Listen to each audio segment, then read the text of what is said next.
2023లో ఆనాడు 6 గ్యారంటీలు 420 హామీలు తెలంగాణ ప్రజల ఓట్లతోని అధికారంలోకి వచ్చినటువంటి కాంగ్రెస్ పార్టీ రేవంత్ రెడ్డి గారి నాయకత్వంలో ఇవాళ ప్రభుత్వాన్ని నడుపుకుంటూ 2 సంవత్సరాల పాలన పూర్తి చేసుకొని 3వ సంవత్సరం పరిపాలన మొదలైన తర్వాత కూడా ఇచ్చిన ఒక్క గ్యారంటీ కానీ హామీ కానీ నిలబెట్టుకోకుండా తెలంగాణ ప్రజల నోట్లో మట్టి కొడుతూ ఈ ప్రభుత్వం ఇవాళ తెలంగాణ ప్రజల్ని పూర్తి స్థాయిలో మోసం చేసింది. తెలంగాణ రాష్ట్రాన్ని అన్ని రకాలుగా సర్వనాశనం చేస్తుంది. వాటి నుండి ప్రజల దృష్టిని మరల్చడానికి గత ప్రభుత్వ పెద్దలపైన ముఖ్యంగా తెలంగాణ తొలి ముఖ్యమంత్రి, తెలంగాణ ఉద్యమ నాయకుడు 15 సంవత్సరాలు తెలంగాణ కోసం పోరాటం చేసి దేశ రాజకీయ వ్యవస్థను ఒప్పించి చావు నోట్లో తలబెట్టి తెలంగాణను తెచ్చిన మహానేత, సంక్షేమం అభివృద్ధిని రెండింటినీ జోడెడ్లలాగా మేళవించి తెలంగాణ రాష్ట్రాన్ని సంపన్న రాష్ట్రంగా తీర్చిదిద్దిన కేసీఆర్ గారి మీద కాళేశ్వరం కమిషన్ అని, విద్యుత్ కమిషన్ అని, ఫోన్ ట్యాపింగ్ కేసులని, అదేవిధంగా మా వర్కింగ్ ప్రెసిడెంట్ కేటీఆర్ మీద ఫార్ములా ఈ కేసులని, మా హరీష్ రావు గారి మీద ఫోన్ ట్యాపింగ్ కేసులని, ఇటువంటి అనేక రకాలైనటువంటి కమిషన్లు, కేసులు, సిట్టుల పేరిట కక్ష సాధింపు చర్యలకు ఈ రేవంత్ రెడ్డి ప్రభుత్వం, కాంగ్రెస్ ప్రభుత్వం పాల్పడుతూ ఉంది. ముఖ్యంగా వాళ్లకు పనిచేసే దమ్ము లేక, పనిచేసే సత్తా లేక, ప్రజలకు ఇచ్చిన మాట నిలబెట్టుకునేటటువంటి దమ్ము లేక, ప్రజల పట్ల ప్రేమ లేక, తెలంగాణ మీద ప్రేమ లేక ఇవాళ కేవలం ప్రధాన ప్రతిపక్షమైనటువంటి బీఆర్ఎస్ పార్టీ మీద కక్ష సాధింపు చర్యలకు దిగుతూ ఉంది. దాంట్లో భాగమే ఈ ఫోన్ ట్యాపింగ్ కేసు, దాంట్లో భాగమే ఫోన్ ట్యాపింగ్ అంశంపై వేసినటువంటి సిట్టు. ఇది టీవీ సీరియల్ లాగా 2 సంవత్సరాల నుంచి కొనసాగుతూ ఉంది. ఫోన్ ట్యాపింగ్ అంశం మొదట ఒక సిట్ వేసిర్రు, అది అయిపోయింది. ఇప్పుడు 2వ సిట్ వేసిర్రు. ఇవాళ మంత్రులకు సంబంధించి, ముఖ్యమంత్రికి సంబంధించి గొడవలు జరుగుతూ ఉంటే ఒక టీవీ ఒక మంత్రి మీద స్టోరీ వేస్తుంది, ఇంకో టీవీ ఉప ముఖ్యమంత్రి మీద స్టోరీ వేస్తుంది. మంత్రులంతా కలిసి ముఖ్యమంత్రికి వ్యతిరేకంగా మీటింగులు పెట్టుకుంటారు. వీటి నుంచి ప్రజల దృష్టిని మరల్చడానికి ఇవాళ ఈ రకమైనటువంటి డ్రామాలు కాంగ్రెస్ ప్రభుత్వం చేస్తూ ఉంది.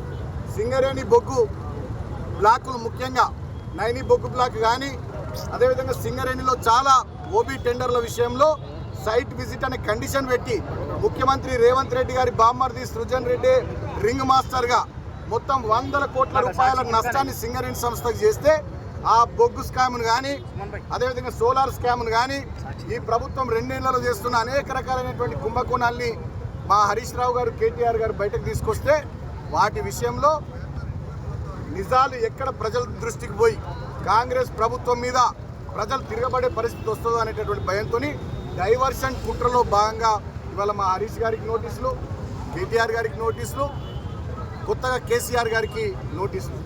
కేసీఆర్ గారికి మొన్న నోటీస్ ఇస్తే వారు ఎర్రవెల్లి నివాసంలో నేను విచారణకు సిద్ధంగా ఉన్నా అన్నారు. కానీ ఎర్రవెల్లి నివాసం కాకుండా నందినగర్లోని నివాసంలో గోడకు అతికిచ్చిపోయి, అంటే తెలంగాణ తెచ్చిన నాయకుడిని, 10 ఏళ్ళు ముఖ్యమంత్రిగా పనిచేసిన నాయకుడిని, 50 ఏళ్ళు సుదీర్ఘ రాజకీయ ప్రస్థానం భారతదేశ రాజకీయాల్లో ఉన్నటువంటి నాయకుడిని అగౌరవపరిచే విధంగా గోడకు నోటీస్ అతికిచ్చిపోయారు. అయినా కూడా ఇవాళ మా నాయకుడు వ్యవస్థల మీద నమ్మకం ఉంది కాబట్టి సిట్టు విచారణకు హాజరవుతూ ఉన్నారు. ఇది కేవలం మున్సిపల్ ఎన్నికల్లో ప్రజల దృష్టిని మరల్చడానికి, బొగ్గు కుంభకోణాల నుంచి ప్రజల దృష్టిని మరల్చడానికి, ముఖ్యమంత్రికి మంత్రులకు మధ్య జరుగుతున్న గొడవల నుంచి ప్రజల దృష్టిని మరల్చడానికి వేసినటువంటి ఒక చిల్లర రాజకీయ ఎత్తుగడ తప్ప ఇంకోటి కాదు. ఇవాళ ఈ ప్రభుత్వం పాలన మీద దృష్టి పెడతలే, ప్రతిపక్షాల మీద దృష్టి పెట్టింది. ఇవాళ ఈ ప్రభుత్వం ఇచ్చిన హామీలు, గ్యారంటీలు అమలు మీద శ్రద్ధ పెట్టట్లే, ప్రతిపక్ష నాయకుల్ని ఎట్లా ఇబ్బంది పెట్టాలనేటటువంటి అంశంలో శ్రద్ధ పెడతా ఉంది. ఇవాళ నేను అడుగుతా ఉన్న ఫోన్ ట్యాపింగ్ అని మాట్లాడుతున్న రేవంత్ రెడ్డి, మంత్రులు, ఈ కాంగ్రెస్ ప్రభుత్వ పెద్దలు, ఈ పోలీసులు మా ఫోన్లు ట్యాప్ చేస్తలేరా? వాళ్ళ మేము ఒక ప్రోగ్రామ్ అనుకుంటే మేము ప్రోగ్రామ్ పోయే కంటే ముందే పోలీసులు వస్తున్నారు అడిగి. అంటే మా ఫోన్లు ట్యాప్ అయితే లేవా? మా కుటుంబ సభ్యుల ఫోన్లు ట్యాప్ అయితే లేవా?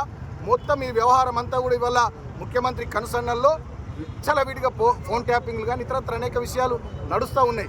ఇవాళ దుర్మార్గాలు చేస్తున్నది వీళ్ళు, అకృత్యాలు చేస్తున్నది వీళ్ళు. ఆనాడు ప్రజల కోసం ప్రాణం పెట్టి పనిచేసినటువంటి మా పార్టీని, మా నాయకుల్ని ఇబ్బంది పెట్టేటటువంటి కుట్రలు చేస్తూ ఉన్నారు.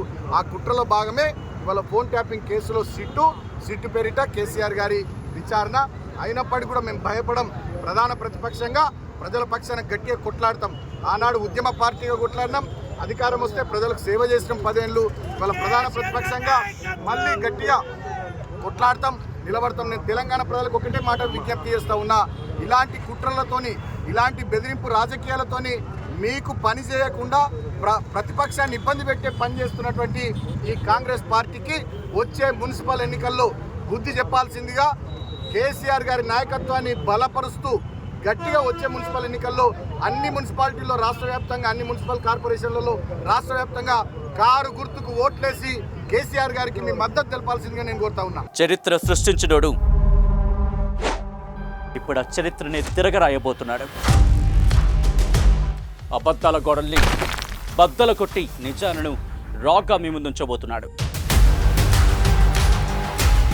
నిజమైన వార్తల కోసం వెంటనే డౌన్లోడ్ చేసుకోండి రా యాప్ని.